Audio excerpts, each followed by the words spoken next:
আদরে সুহাগে মনটা ভরে দিব রে, আদরে সুহাগে মনটা ভরে দিব রে। ফ্ল্যাশব্যাক।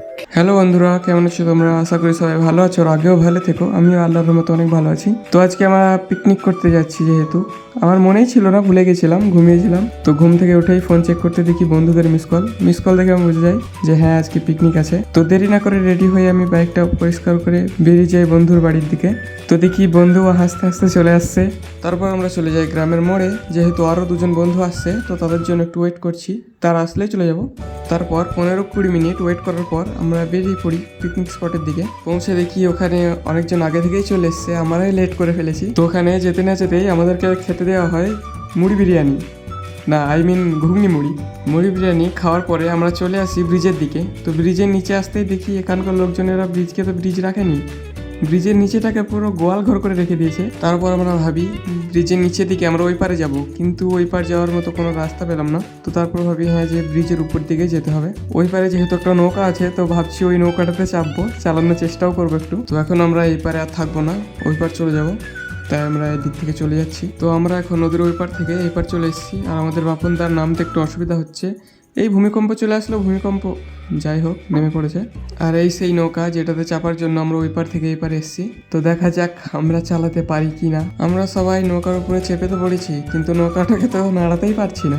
তারপরে সামিরুল বলে যে আমি নেমে একটু চেষ্টা করি। তারপর একটু ধাক্কা মারে, নৌকাটা নাড়াতে তো পারে, কিন্তু তাতে কোনো কাজ হয় না। আমরা ফালতুতেই পড়ে যেতাম একটু হলে, যেখানকার সেখানে আটকে গেল। আবার অনেকক্ষণ চেষ্টা করার পর যখন পারছি না, তখন ওখানকার দুটো ছোট ছোট বাচ্চা এসে আমাদের হেল্প করে। তারপর আমরা নৌকাটাকে নিয়ে নদীর মাঝখানে চলে যাই।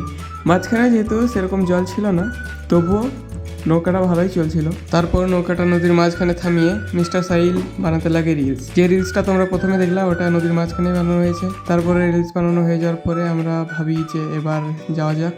তারপরে অনেকক্ষণ চেষ্টা করার পর আমরা নৌকাটাকে ফাইনালি নদীর ধারে নিয়ে আসতে পারি।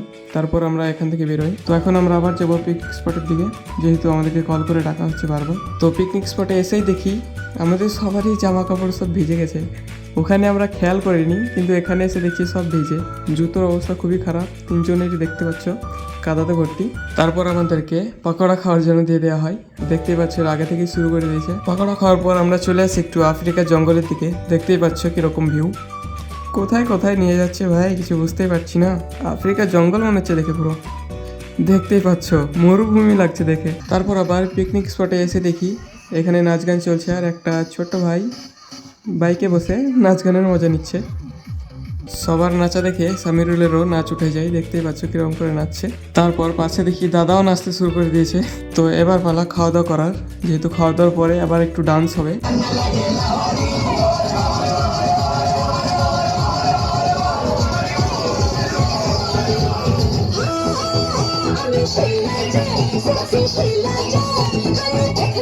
তো আজকের মতো এতটাই, দেখা হচ্ছে নতুন কোনো ব্লগে। তো ততক্ষণের জন্য টাটা, টেক কেয়ার।